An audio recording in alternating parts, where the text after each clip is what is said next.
Well, greetings and salutations, everybody. Kampai and Solanche, and it's good to have you guys here joining us on Open Mic. Open Mic, of course, is kind of like a more laid-back version of the John Campea Show, where instead of predetermined topics, all we do is talk about the things that you guys want to talk about. You have a thought, theory, opinion, or question about anything going on in the world of movies, movie news, hell, YouTubing, tech gear, whatever you guys want to talk about.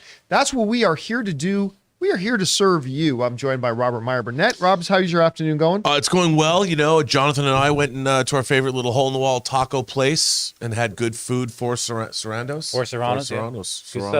For Serranos. I went, actually did what I very rarely do. I actually went home for lunch. What'd you have? Any good? I had salmon. Yeah, Ann makes a really good salmon, and she made salmon last night, but I couldn't have it, so she packed it away for me. So you do eat seafood? I don't really like seafood, but I will have salmon and I will have shrimp that comes in very Americanized Chinese food. Ah, well, salmon is great. But yeah, salmon's quite good. And I'll have tuna fish sandwiches. But I don't know. I don't think that makes me a seafood, aficionado. No sushi yet, huh? I hate sushi. Okay. Although I will eat what do they call California rolls? California roll. I'll have a California What about roll. salmon sushi? Fresh salmon? I mean, maybe. I'm trying to expand my my horizons Your a little palate? bit. Nobody cares about this conversation. Anyway, guys, good to have you here. Sushi We're watch. glad that you're joining us. Bunch of you guys have been firing in. I've been thinking a lot again about that damn Alec Baldwin situation. I know. It's a hard one. It is a hard one. Because here's the thing. I was thinking about this. It's like, how many things do you at home and I do every day that could be considered negligent, but we just get lucky that nothing bad actually happens? I gave the examples where, like, you drop something on the floor and you forget to pick it up and somebody comes along, steps on it, slips, cracks their skull. Yeah. You're negligent for that. I mean, it doesn't they'd have take to away. prove you dropped it. What's that? They'd have to prove you dropped it. Well, say it was on camera. But like, how many times a day do all of us do that? Like, when you realize, well, I probably did something negligent here, but I just got lucky and nothing bad happened. And I mean, yeah, like, if you were negligent and let somebody get hurt, you got to be held responsible for it. But it's a tough thing. That's what I like, that they make that distinction in the law, that there's murder and then there's manslaughter. But then there's, involuntary manslaughter. So I'm glad they've kind of created a space in the law for that, where it's like, yeah, you're responsible for somebody dying. We know you didn't mean to do it. We know you meant no harm, but you didn't fulfill one of your... it's tough. I know. It's tough. And it led to somebody getting killed. Anyway, guys, we're here to talk about things you want to talk about. So let's not waste any time. Let's get right into it here. Rob, what do we got up here? Well, we got Hero75 says, I wish I could watch live, but I'm DMing a D&D game Nice. when this starts. Wish me luck. And hopefully, by the time my game finishes, I can watch Vox Machina Season 2 premiere. So it's a D&D night tonight for me. Does Vox Machina premiere tonight? Yeah. Oh, then that gets a game day. It's a game day. I loved the first season of Vox Machina. It was, the thing for me was, it was exactly what a game of D&D sounds like. It was like how people talk. I mean, Ray plays in a D&D group with us too, and it's just like that. I knew it was coming. I didn't know it was coming out tonight. I'm very excited. Tonight. All right, what's next? Sub McShave says, a few hours to Vox Machina Season 2. Did you like Season 1? Says Stubble McShave, all the way from Sweden. Loved it. The story wasn't the strongest, but then again, most D&D games, the story isn't often the strongest, but it's about the characters and their interactions and what they do, and then the action and all that kind of stuff. I really enjoyed the show a lot more than I thought I would, and I can't wait to watch the premiere of Season 2 tonight. All right, what's next? James Wheeler says, have you seen the Marlowe trailer with Liam Neeson, and if so, what did you think of it? I am not familiar with that. Okay, I've seen it, and it has an incredible cast. And he plays the detective like Philip Like Marlowe. the old 40s, 50s and Detective Marlowe? I have to tell you, though, when I watch this trailer... Dan Kruger's in it. Yeah, Jessica Lange, and I'm watching this trailer, and I'm thinking... That looks like a Chinatown poster. It's very much like Chinatown, and I was like, is this a joke? Because at first it started out like it looked, but then as the trailer moves along, it looks really good. but I was like, this movie looks lush and expensive, and I'm like, when did this get made? Sign me up. I'm interested. It looks really good. All right. And Liam Neeson looks good as Marlowe. As long as it's not Gangster Squad, because that looks really good too. I know. And No, that looked like noirish. an Oscar winner, and it. Yeah, All but right. it looks good. I thought it looked good. What's next? Raymond Reddington. If he's after us, we're in trouble. You should watch A Man Called Otto, John and Rob. Deserves an Oscar nom for Best Picture. I don't ever cry in films, but it had me and my mum in tears. I haven't heard anybody say that.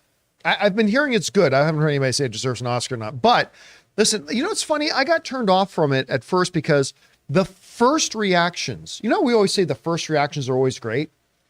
The first reactions I heard from A Man Called Otto were not great. And I went, ooh, okay, I really like Tom Hanks, so I'm going to avoid this then. Yeah. But after the initial reactions, which were very bad, I've been hearing more and more reactions from people, and they're saying it's quite good. So I think Ann and I are going to have to run out and go see it now. But I was avoiding it, but I'm going to have to not avoid it anymore. All right, what's next? John Redcorn says, which would you rather see, She-Hulk Season 2 or Hawkeye Season 2? She-Hulk Season 2. And I'll tell you why. Because I really did like the character. Yeah. I liked the philosophy of the show. I liked what they were going for in the show.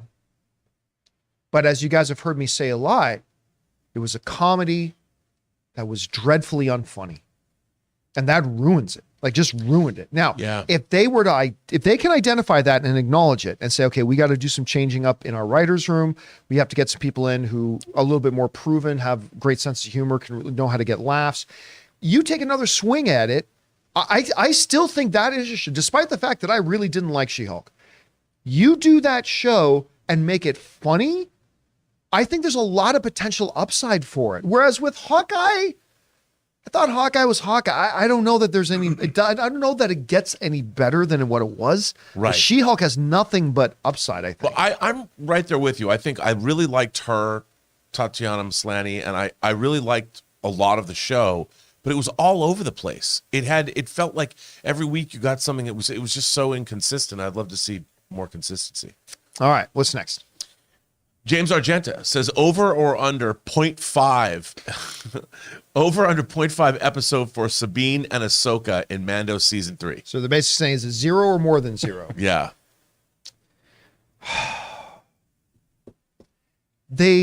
Look, Mandalorian season 2 showed us that they want to use their series to promote upcoming series. So they slipped in Boba Fett. And then in Boba Fett, they slipped in Mandalorian. And they also slipped in Ahsoka.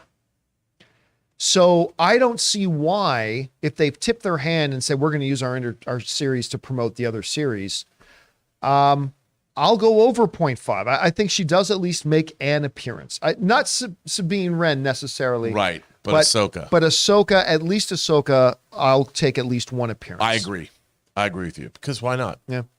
All right, what's next? CJ Rebirth says, want a cold one, Andy? No thanks. Gave up drinking. Is that Shawshank? That's when they're on the roof, tarring the roof of the plate factory. When Clancy Brown says, drink up, ladies. Yep. And he brings out the beer for them. Brings out the beer. Felt like a man. Feels more like a man when he's having a bottle of suds. Yep. Oh, it's a movie top 10 favorite movie of mine of all time. Yeah. Listen, all due respect to the fabulous movie Forrest Gump. Fabulous movie. There's no way that should have won Best Picture over Shawshank. And whenever you go on AFI or whatever other like top movies of all time, Shawshank is always above Forrest Gump. And again, that's not a knock on Forrest Gump. It's brilliant, but Shawshank is one of the greatest motion pictures ever made, period, and stop. I think that was a miss for the Academy, I think, that year. But that's just me. I agree. All right, what's next? Raymond Verrata says, BAFTA nominations announced with All Quiet on the Western Front leading the way. With the same winners from the other awards, are the Oscars set? Well, the voting for the Oscars is still ongoing right now. The voting period opened, but I don't believe it's closed yet. But listen, we're seeing the different awards bodies awarding different. We see some consistency. Ke Huy Quan seems to be winning Best Supporting Actor across the board. Cate Blanchett seems to be winning Best Actress, but like as far as Best Picture and things like that, no, I don't think anything's set other than Cate Blanchett winning for Tar. Oh yeah, absolutely. And Avatar winning Best Visual Effects. Yes. I don't see anything else beating him. All right, what's next? Raymond Reddington's back. Do you think Joel was right doing what he did at the end of Last of Us? At the end of Last of Us? The beautiful thing. See, here's the thing. Without answering it directly, just in case there are people who don't know what happens, I love that type of ending, and here's why. It's not a question of right or wrong. I often go back to the Clint Eastwood brilliant film, $1 Million Baby, where Clint Eastwood's character needs to make a decision at the end of the film. And it's one of those movies where it brilliantly puts us as the audience in the character's shoes and makes us feel the dilemma. Right. Does he help her end her own life? Does he not? And the movie itself and the character's own internal struggles show you why he would and why he would not. Now, ultimately, Clint Eastwood characters makes a decision. And the movie doesn't pretend to say that his decision was the right decision or his decision was the wrong decision. It was just the decision that he felt he had to make. Yes. And I think the end of the Last of Us game is a similar thing. I don't think the story in the game tries to tell you that Joel made the right decision. The game gives you plenty of reasons to think it maybe was the wrong decision. I've always felt it was cut and dry, though, because of one thing. It involves him, too. He would have had the same fate because they say him, too. So what is he going to do? Just let them... To save humanity. I know. I mean, that's the thing, right? So I love that. So I will say this, much like I say about the Clint Eastwood character, Joel does what was right for him and what was right to him. It's not saying it was the right decision or the wrong decision. He did what was right to him. And that's all we can ask our characters to do. And then here's the other thing. We as film fans are really a kooky bunch sometimes because of the decision Clint Eastwood's character makes in the movie, there were protests saying, Clint Eastwood believes that disabled people are useless. It's like, no, he's just telling a story about a character and a character made a decision. Anyway, it was one of those things. All right, what's next? Brandon Entwistle says, did you see Meryl Streep is joining the cast of Only Murders in the Building, along with Paul Rudd? Does that make you more excited for season 3? It's hard to get more excited because it's already one of the best shows on television. So good. I got hooked on it. It's so good. Look, Steve Martin and Martin Short are geniuses. Absolute. Did you see the Martin Short? I think it was Jimmy Fallon. The Martin Short, or was it Jimmy Kimmel?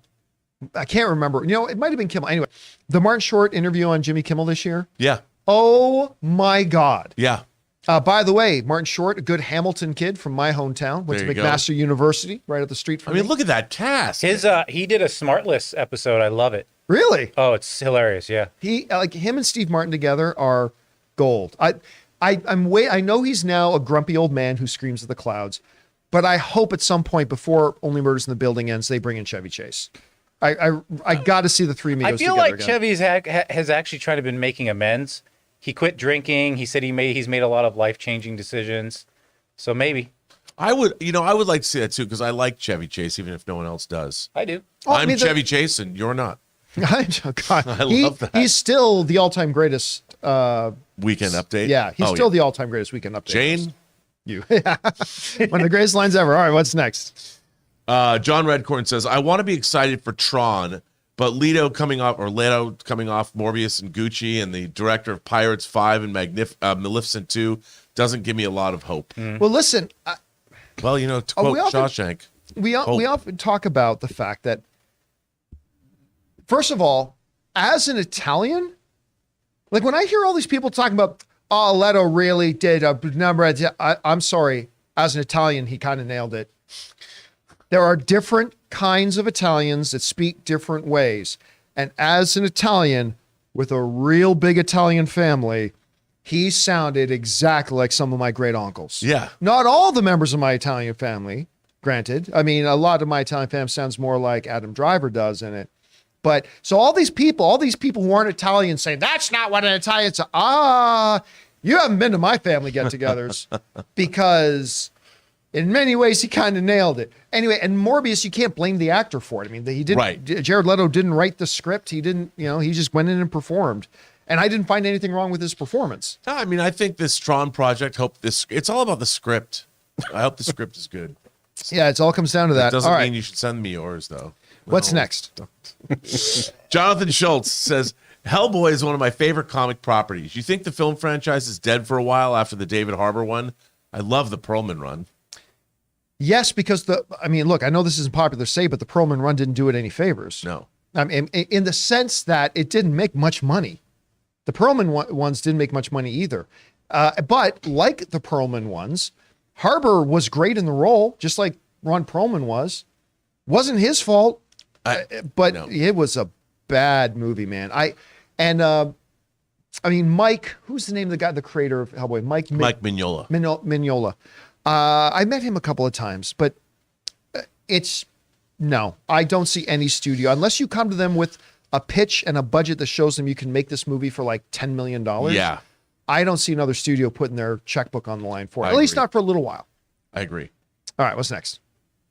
Quality Not Included says, is Rust getting a theatrical release? Curious how the box office will be affected. Will people come to support the late cinematographer?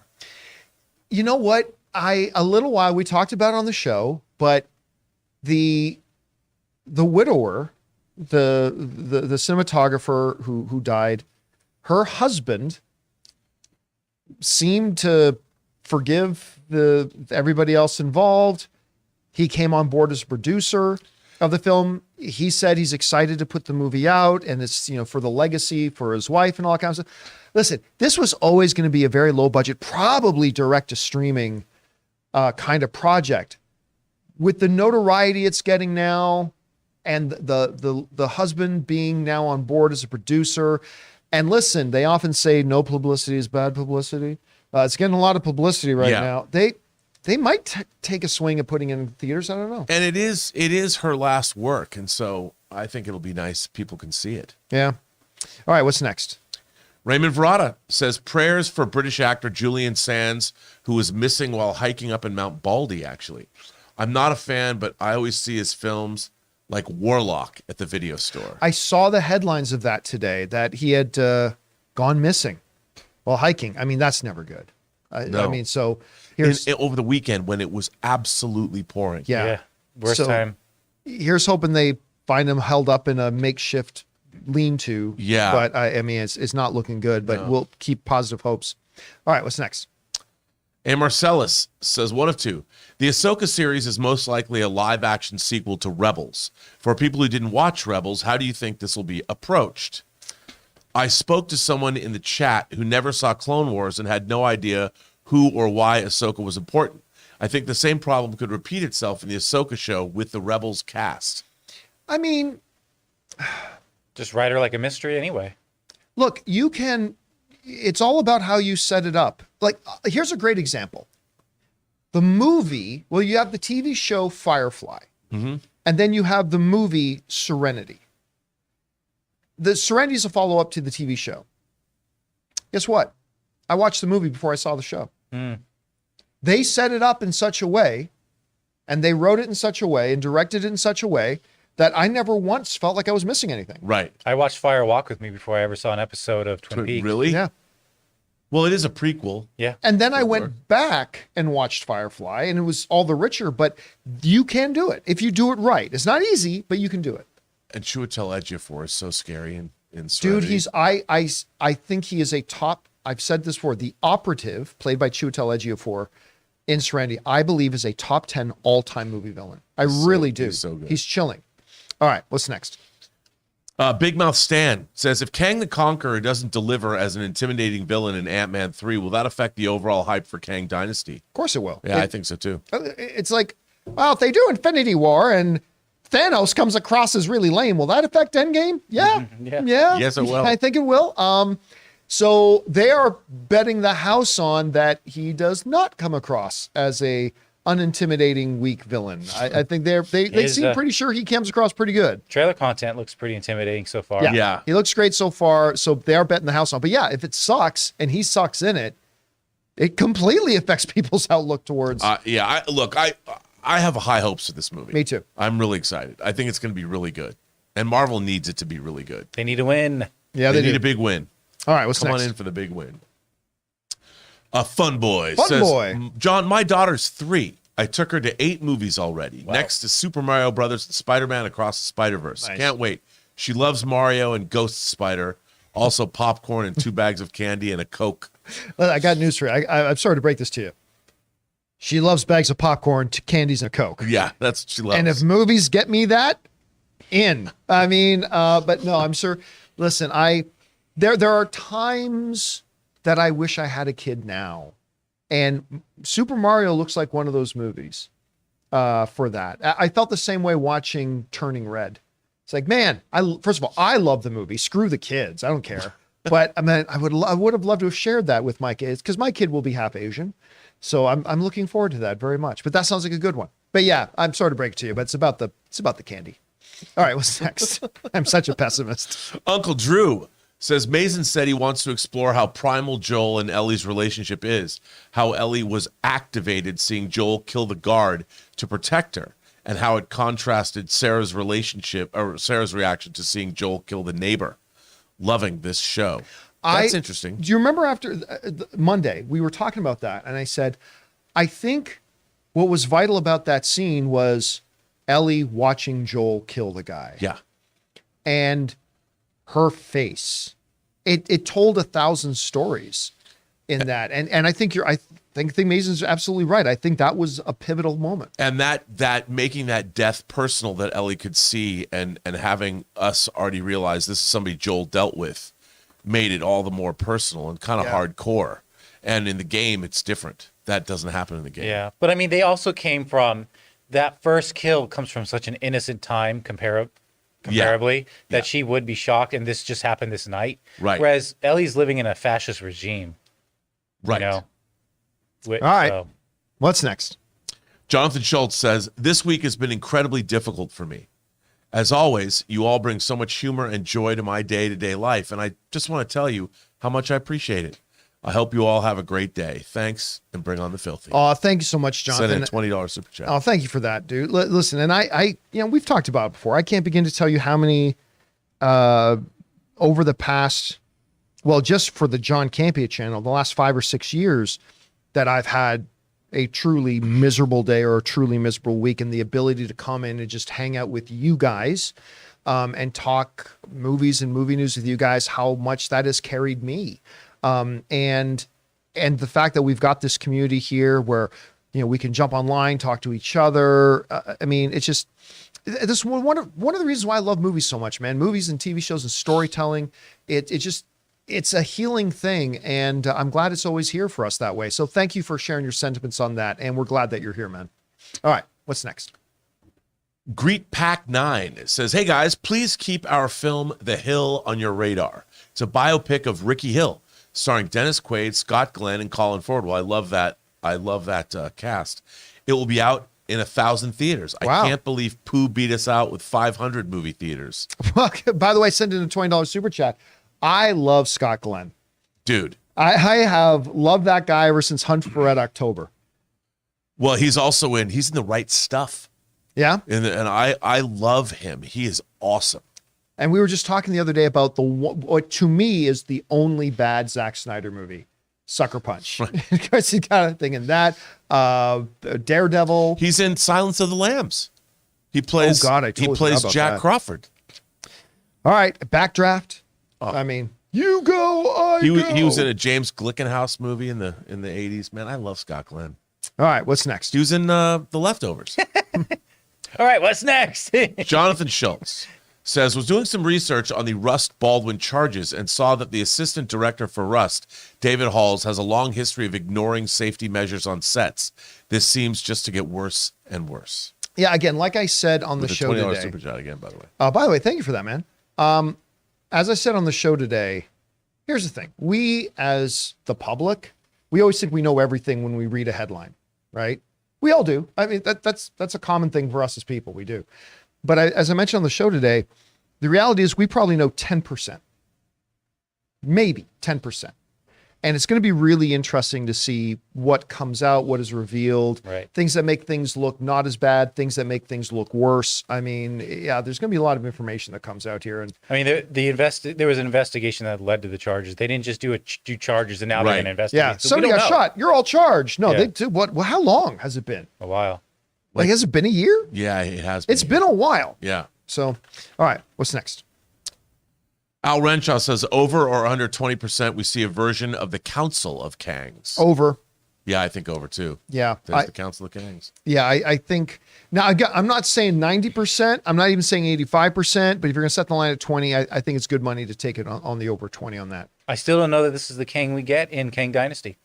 Oh, I agree. I 100% agree. I'm not convinced it is. Like you pointed out once, Rob, like it's very well could be that Ant-Man or Hank or Michelle Pfeiffer, or you know what, any of it could kill Kang. Yeah, this one. But then there's another one. We already lost one.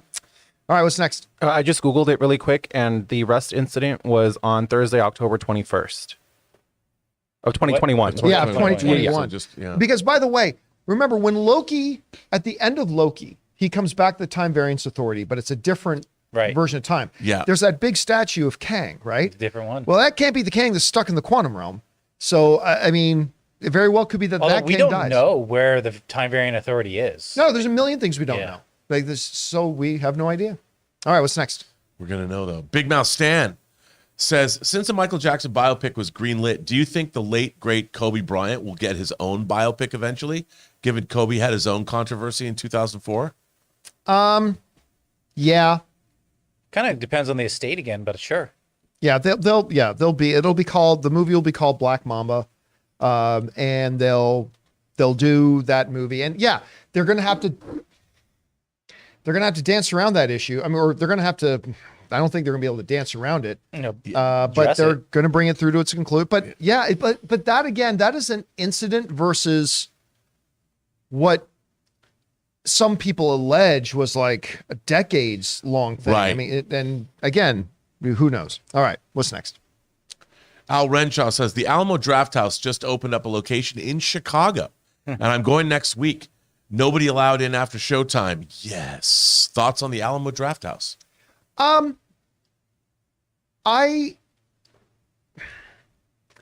have some opinions about the owner of Alamo Drafthouse. Not good ones either. Very, very shady individual, in my opinion. That being said, they're good movie theaters. Yeah. And they have good food. No entrance after showtime, because then you can't get up to go to the bathroom? No. It's just that, but if you have not, because you know, like when you show up at an AMC, right? You come through the main doors and then you show your tickets. At least. Okay. Yeah, if you show up after, guess what? ArcLight Cinemas used to do that. Yeah.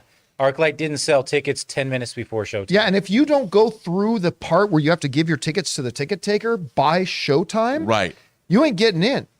And the one of the things that I really like that Alamo Drafthouse does is they do not shy away to say, "Hey, you asshole, put the phone away, you dick." Yep. Like they are relentless and fearless, and they don't give a shit. Like no, they don't. Like put the phone away. I mean, I remember the first time I went to an Alamo Drafthouse in Los Angeles.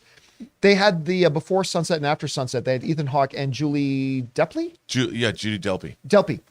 They had them as if they were acting a scene in a new after sunrise movie, and then Julie, you hear a phone ring, and Julie goes, "Wait, I can't do it. Does somebody actually have a phone?" And like they turn to the screen, and like she goes off in this expletive-ridden thing, and it's just like, if you take your phone out during the show, you're gonna get thrown out. I mean, and I don't know why theaters like AMC, they just tolerate it, or Regal, or whatever, aren't harder core about that. I really like that Alamo Drafthouse. ArcLight and iPick, it was pretty much zero tolerance if you got complaints. Yep. So I love that they do that. I wish more movie theater chains would do that. I agree. All right, what's next? Alex Mata says, there's no excuse anymore for real guns on big budget sets. I made a student film in high school where we spray painted a fake gun and used muzzle flash and sound effects in post, and it looked convincing. Like I said, the transition is already starting to start in Hollywood. And I remember it got kickstarted after this. This is we mentioned on the John Campea Show earlier today, the one notable incident on the set of The Rookie. The showrunner of The Rookie said, that's it. There's no need. We don't need real guns. There's just no need for it. No. We're going to do it this way. It's quick, it's easy, it's cheap, and go. And yeah, I've never understood why real guns are, anyway. So yeah, that's going to change. All right, what's next? Jonathan Schultz says, the thing I'm most excited about for a third Knives Out is seeing what cast Rian Johnson brings together. The cast and their interactions are, to me, the heart of the franchise. Bring on the filthy. I totally agree with that. Yeah, but here's the problem. There's a problem. Uh-oh. When you make a movie with like 15 cast members who are all well-known names, you're going to run out of potential cast pretty soon. Yeah. Of course, there are 1,000 no-name actors and things. Absolutely. Yeah. But when it's kind of become the thing for Knives Out to get all these known, recognizable people in this weird hodgepodge collection of characters, but after 4 or 5, you're gonna have to start recycling some of these guys. It's true. I mean, I thought, it's funny. I loved seeing Ed Norton come back. We haven't seen much of him lately, and I thought playing that tech bro Dick, he was good. I thought he was great. He was good, really good. Yeah, I thought after Birdman, I was like, oh, it's kind of resurgence, and then nothing. No. Yeah. No. All right, what's next? Bert sends in a super chat and says, I bought my first 2 cans of Zevia. Nice. John's favorite beverage. Should I try the ginger beer or ginger ale first? I've been waiting since Monday to ask. Let me be very clear. It is not my favorite beverage. I like Zevia, but I drink Zevia because I don't want to drink colas or diet colas or artificial sweetener colas. And I have been really addicted to those things. I would go through 2-liter bottles a day at my peak. And I realized this is not good for you. Like, No. I had really stark reminders of that. So I looked for a beverage that was a cola that had, 0 calories, 0 sugars, no artificial sweeteners, all that kind of stuff. And I came across Zevia, and the first couple of cans I had were a little awkward, but it's grown on me, and I enjoy it a lot. But I would rather have a Diet Pepsi in my hand, and I let myself have a Diet Pepsi now and again. I got to stop doing that. I never even drank Diet Pepsi till here. I got to stop. Yeah, go to tea. But yeah, it's not my favorite beverage, but I do enjoy it, and it's the healthiest option that I have because there you go. And I like the different flavors. You got me on a Zevia too, and the Zevia ginger ale is great. The cream soda is great. The root beer is great. The root beer is great. And they have 2 different kinds of root beer. They've got regular root beer and creamy root beer. By the way, I've also been getting turned on lately to this new brand called Olipop. And it goes one step further. Not only is it like Zevia in the sense that it doesn't have any bad stuff for you, Olipop is like loaded with massive amounts of fiber, which everybody needs more of in their diet, and a few other things as well. It's actually Zevia isn't really a healthy drink. It's just not an unhealthy drink. Right. Yay. Olipop is a healthy drink. The problem with Olipop is it's like $2.50 a can. It ain't cheap. So I only let myself buy a couple, 1 or 2 a week. That's some expensive If it stuff. came down in price, I'd be getting a lot of it. Wow. All right, what's next? You know what? Between the two of you, I feel like you could put on a master class about alternatives for soda. That's right. It is half-hour mark. It is time for us to go to our sponsor, the wonderful folks. Guys, you really need to check them out. Highly recommend our folks at MasterClass. We want to thank a sponsor of this video, MasterClass. MasterClass offers classes on a wide variety of topics, all taught by world-class instructors at the very top of their fields. Each class is broken out into individual video lessons, usually around 10 minutes long. And MasterClass is completely accessible on your phone, the web, smart TV, and available via audio mode to listen to classes on the go. They have over 2,500 video lessons from over 180 of today's most brilliant minds. They're all available anytime, anywhere on iOS, Android, desktop, Apple TV, Amazon Fire TV, and Roku. Now, obviously around here on the John Campea Show, we love our movies, so why not learn filmmaking from Jodie Foster, or maybe directing from Ron Howard himself, or the great Neil Gaiman doing his masterclass on the art of storytelling. And you guys have heard me talk about my favorite masterclass, Business Strategy and Leadership by Big Papa Iger himself, Bob Iger, the new and returning CEO of Disney. Guys, I highly recommend that you check it out. This holiday, give the perfect gift of an annual masterclass membership and get one free. Go to masterclass.com/Campea today. That's masterclass.com/Campea. Terms apply. And thank you to our friends at MasterClass for sponsoring this episode of the John Campea Show. Down in the description of this video, by the way, guys, you'll find links and the promo code to MasterClass. And when you go and check that out and sign up, you're actually supporting our show as well. So thank you again to MasterClass. All right, let's get back to it here. What's up next? All right, what's up next is Danito says, your picks, Giants or Eagles, Bengals or Bills? Ooh, I'll tell you what. Despite the record, I'm not a believer in the Eagles. I mean, the team back when they had Nick Foles taking them to the Super Bowl over the New England Patriots, I think that was a better Eagles team, even though they didn't have as good of a record. I think there's smoke and mirrors with this Eagles team. I don't know that the Giants are the team to beat them, though. So I'll take the Eagles over the Giants. Bills versus Bengals. It's going to be a hell of a game. First of all, it's a replay of the game where number 3 went down with his cardiac arrest. Yeah. So there's going to be an emotional game. That is going, in the words of good old JR, that is going to be a slobber knocker. That is going to be a hell of a game. Yeah. That's this weekend, right? Listen, I think either one of these two teams can win the Super Bowl. I'll tell you what game I'm really looking forward to. I'm looking forward to the San Francisco 49ers beating the living shit out of the Dallas Cowboys. I'm looking forward to that one a lot. But I'm going to take the Bengals. All right. Ooh, but it can go either way. It can go either way. Or who's the Seahawks playing? No one. Oh, I'm sorry. I forgot about that. Sorry. All right. What's next? Big Mouth Stan. Well, someone's a big mouth. Films like This Is the End and Pineapple Express make me sad that Seth Rogen and James Franco no longer have a business relationship. They were so funny. It's always sad when you see people who work really well together. By the way, I love this movie. This is a great movie. This Is the End kills me. It's a ridiculous ending, but whatever, it made me laugh. Yeah. The movie as a whole is really, really funny. But yeah, listen, when you're Seth Rogen and you find out certain things about somebody that you've known, and you're just like, I can't work with you anymore. It's sad, but is what it is. And Seth and Evan Goldberg have built quite the business producing TV shows and movies. A lot. I mean, they've really done. I'm impressed by Seth Rogen. Yep. All right, what's next?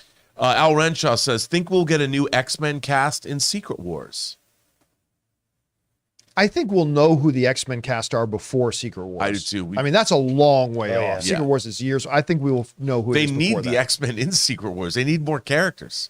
They got a lot of characters. I don't know, man. I mean, but I think we will have our X-Men by the time Secret Wars comes I do along. too. Yeah. All right, what's next? Mr. Tidy Whitey says, best trailer, Scream 6 or Evil Dead Rise? Evil Dead Rise. Yeah, me too. Scream 6 is a great trailer. Yeah, but Evil Dead Rise, man, that nailed it. Yeah. Yeah, Can't wait. that thing floored me. I was like, I must see this movie right now. Like, the Scream 6 trailer took me from not caring about the movie to actually really looking forward to seeing it. Yep. The Evil Dead trailer was like, I got to see this now. I want to watch this right now. So I'll say that. I mean, that's going to be March and April. Yeah. We've got a lot to look forward to. Listen, this year is going to be great. Oh. Once we get past this lull that's happened between Avatar and Ant-Man, you're going to see a ramp up. And you know what? This week, I think next week, what we need to do on our show what we did last year. I think we're going to have to take an episode and we're going to go through the upcoming year in film, and we're going to say, what are the films that we think have the potential to hit $1 billion? Okay. Or $100 million opening. I mean, we got, because it's a much, much better year than it has been. By the way, this is different. Somebody sent me a list of what's coming out on Disney Plus, and it said that Secret Invasion doesn't come out until June or July. I thought it was supposed to come out before I thought it was that. supposed to Unless come it out got spring delayed. too. Unless they I'll check delayed it. I'll look. Find out. Yeah. I mean, I've seen some of it. I can't wait. But okay, that's interesting. All right. What's next? Alex Bernardini sends in a super chat and says, Wyatt Russell, Walmart cap, was the goalie for the Richmond Sockeyes of the Junior B hockey team here in Vancouver years ago. Wow. The family still has a home here. You know what? I suddenly love him a lot more. Anybody, you know what? True story. When I was in high school at St. Jean de Brebeuf High School in Hamilton, Ontario, Canada, the Junior A hockey team for Hamilton, they sent their players to our school to go to school while they're playing on the team, because these guys are around these guys are under 18, so some of them were old enough not to be, but most of them had to be in high school. And for anybody who's a hockey fan, many of you will not know this name, but for those of you who are hockey fans, you will. Eric Lindros. Eric Lindros at that time was the monster in the junior hockey leagues. And I remember one day, one of my classmates came in, and all these guys were monsters, right? One of the guys came in and his face was black and blue. And we're like, what happened to Edward? Last night's game, he fought Eric Lindros. I'm like, oh, no. Oh, okay. Yeah, I got that. But hey, kudos, respect for playing in junior hockey, man. All right. Everything I see is early 2023. And is it true it's only 6 episodes? Yes. Wouldn't be surprised at all. Yep. But it's 6 big packed episodes. But they're not like 20-minute episodes. Yeah, no, they're not short. I wouldn't imagine. Wait till you see the end of episode 1. Oh, End of episode 1. The ending is going to make people go, what? They're going to go crazy. Yep. I even have a special figure to bring in for that. All right. What's next? Josh C. says, not sure if this has been mentioned already, but the soldier that shot, spoiler, in the first episode of Last of Us was played by Craig Mazin. Oh. I didn't know that. Wow, okay. I did not realize that. I didn't What was either. it? The soldier that what?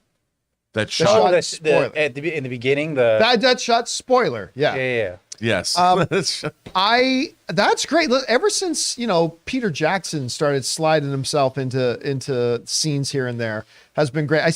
This is one of the greatest cameos by a director in their own movie, is all of a sudden in Lord of the Rings, when they go to the sea pirates, and he's like this. In Return of the King. Yeah, the Return He's in all 3? Kind of a schlubby captain of the ship going, it's like, one of these things does not belong here. One of these things is not the same. In the first one, he's just in the tavern and he burps. Yep. Yep. And his All right. kids are in all 3 movies too. What's next? Spencer Smothers says the top 100 viewed TV broadcasts in 2022, 82 of them were NFL games. Does NFL moving to online streaming services, is this a problem for cable services? Of course it is. Yeah, big problem. It's a huge problem, and it's a massive opportunity for the NFL because they get to charge all of them through the nose. Yep. They get to charge them almost anything they want. What I'm excited about as an NFL fan, but this goes to home entertainment. I have always wanted Sunday Ticket, but you can only get Sunday Ticket if you are a DirecTV customer. I am not. Yeah. And now Sunday Ticket is going to YouTube. Oh, there you go. Is that like a YouTube premium? Is it a different tier? You'll be able to buy it as a premium service. Now, Sunday Ticket's not cheap. It's in the hundreds and hundreds and hundreds of dollars. But I mean, if you are an NFL fan, sure, it's the thing to have because you can watch every game. Mm-hmm. And now that it's going to be on Google, like Google got the rights to, it's coming to, I'm going to be able to buy Sunday Ticket and watch every game that I want to watch. Because listen, I love NFL football, whatever, but every Sunday you are beholden to whichever game this network is broadcasting. Yeah, that's frustrating. There's 7 or 8. So sometimes I just put it on, it's not called Red Zone anymore. What's it called? Maybe it is called Red Zone still, but on the NFL network, they'll just have guys jumping back and forth between all the games. But I'm really looking forward to Sunday Ticket a lot. All right, what's next? Charlie Masters says, did you finish Welcome to Wrexham? Did you enjoy it? Loved it. It's great. You could tell it's not scripted by the way the first season ends. Yes, that's very true. But it is because it's not, first of all, it is not a story about Ryan Reynolds and Rob McElhenney. It's a story about the people of that town and how important sports really is, especially to communities. And I loved it. If you guys have not watched Welcome to Wrexham, and hey, listen, I 100% get it.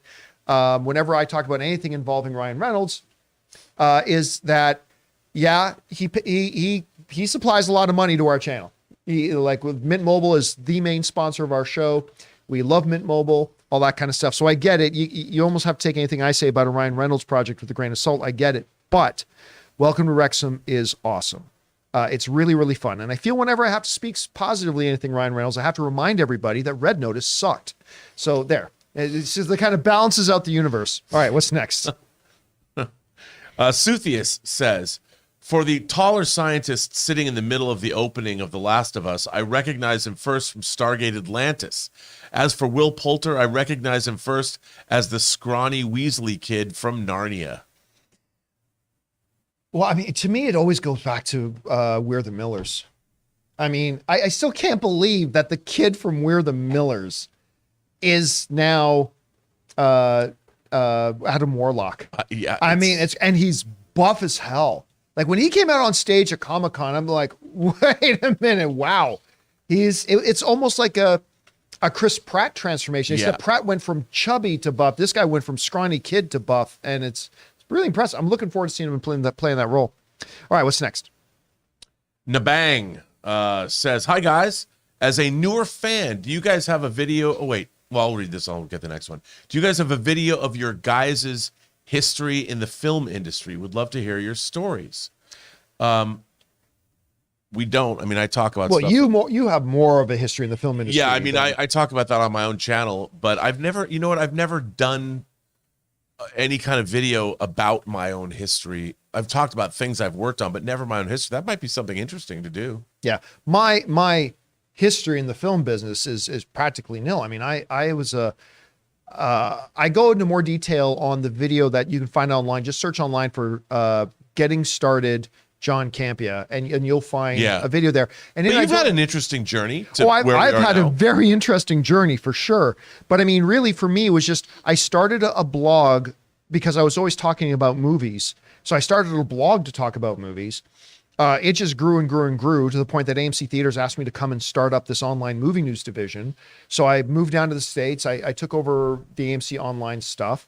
I decided at one point I wanted to appreciate filmmakers' work more. So I made my own movie, which was a real learning experience and all that kind of stuff. And then I made a couple of documentaries, including not too long ago, made Movie Trailers, A Love Story.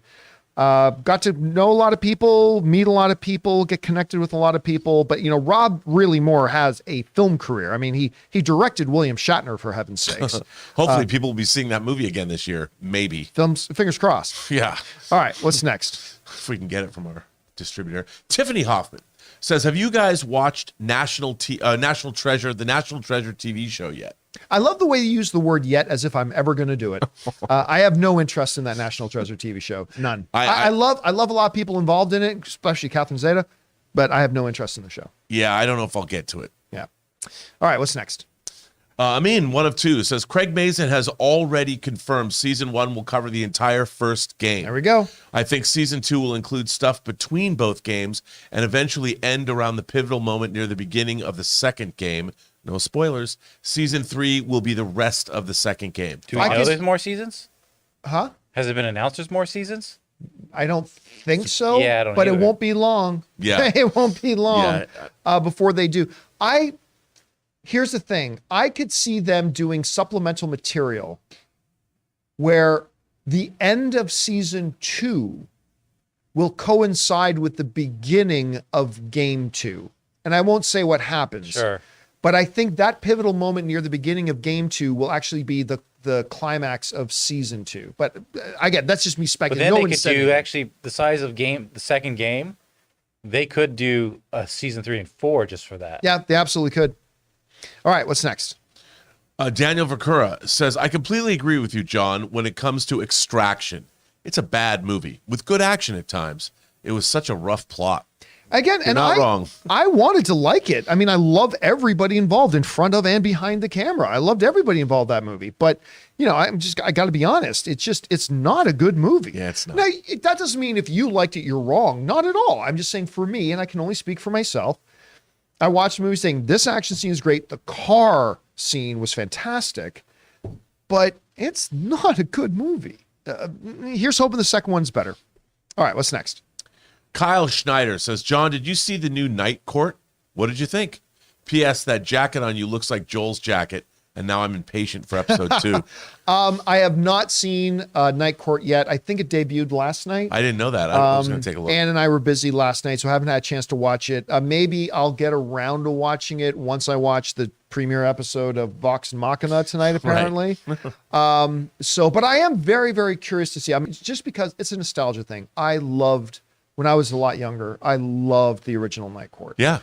And the very fact that John Larroquette is back. I mean, Dan Fielding is one of the all-time great sitcom characters of all time. So I'm very curious to see it, but no, I haven't seen it yet. Nice. Let's see. Fierce Isaac says, I just heard that Chris Pratt and some of the other actors from Guardians of the Galaxy might move to DC with James Gunn. What do you guys think of this? I think whoever you heard that from is a place you shouldn't listen to.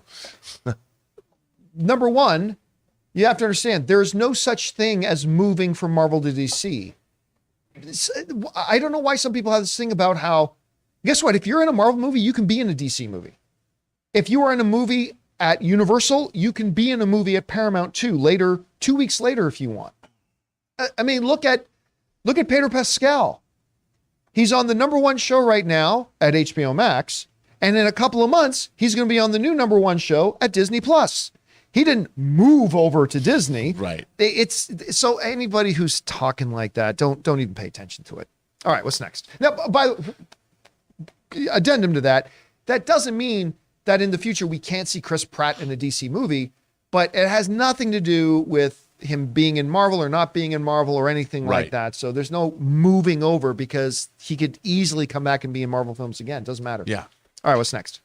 Yang Rodriguez says, keep up the great content, John, Rob, and the whole team. Oh, well, thank you, Yang. I appreciate that very much. It's nice to be told we have great content. It's absolutely. Yeah, you might be just trying to make us feel good, but I'll take it. I'll take it as well. And so What's will you next? too. Daniel Vakura says, I agree with you, John, on the Mandalorian trailer. I liked it. I didn't love it, where it felt a bit paint by numbers. It had cool imagery that I expected. See, okay, look, make no mistake. I am dying for Mandalorian season 3. Yeah. Cannot wait. I think it's going to be awesome. But the trailer was lackluster. Again, just from a fundamental mechanics of it, right? There were no less than 4 shots of how many times do we have to see a shot of his Naboo starfighter going by the screen.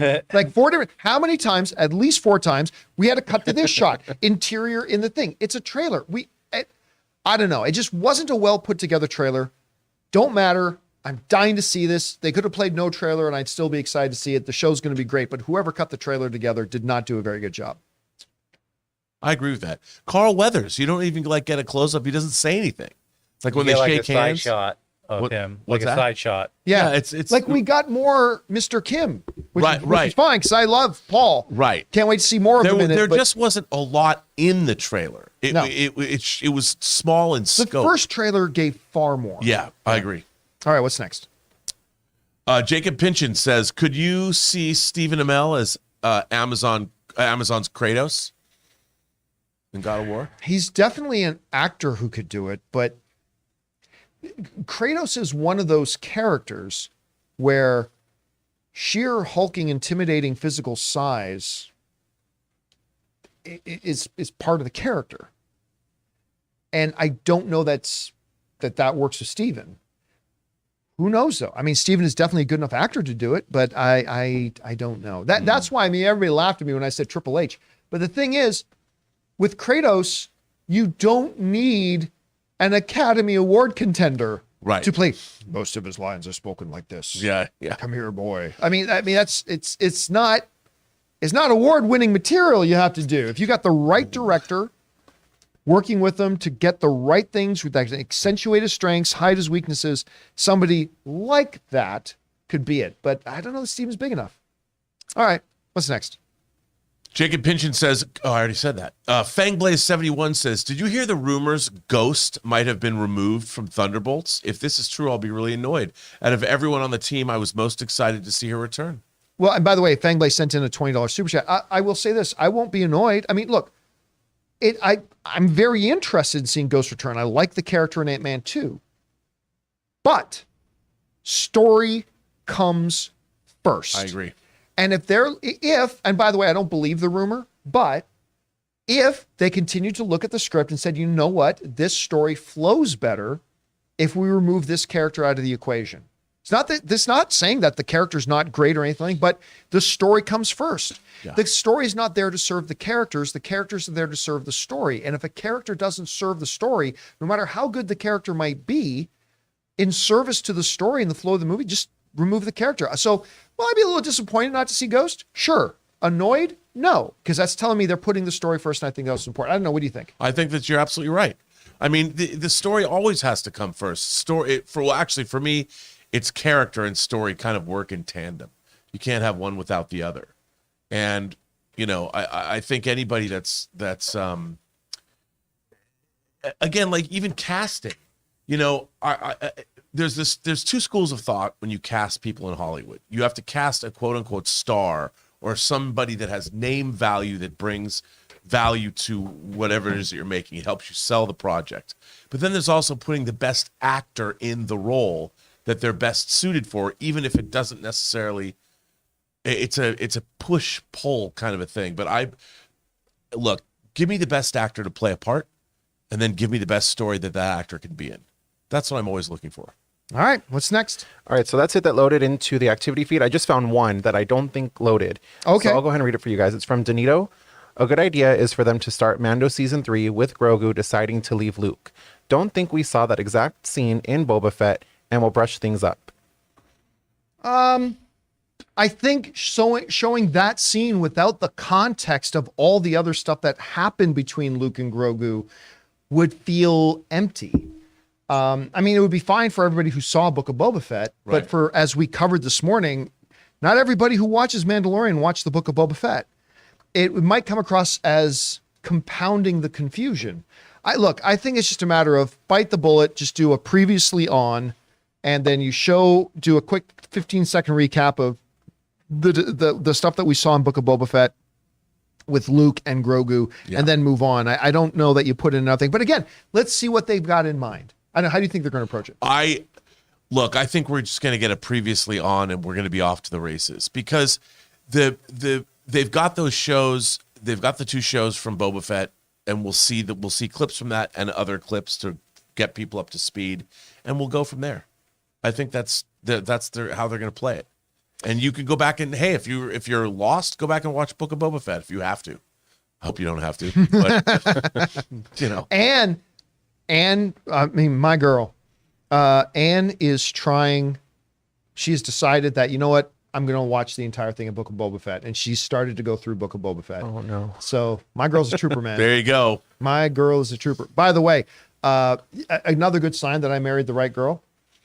What was the second and third name? It was, anyway, she thinks our first child should be named Optimus. And I'm like, there's a reason I married you, baby.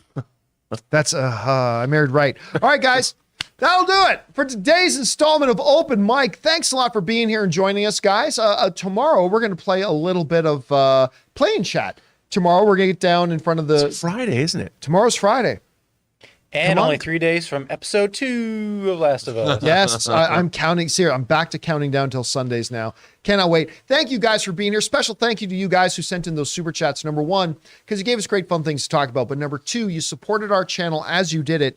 And all of us involved with the channel and the show, thank you guys so very much for your support. So for everybody here in the room with me, we got Robert Meyer Burnett over there, Jonathan Voico, we got Taylor Gonzalez, and myself. My name's John Campea. Thanks a lot for being here. Don't forget to come back and join us again for the show tomorrow. Can't wait to see you then. And until then, my friends, bye-bye.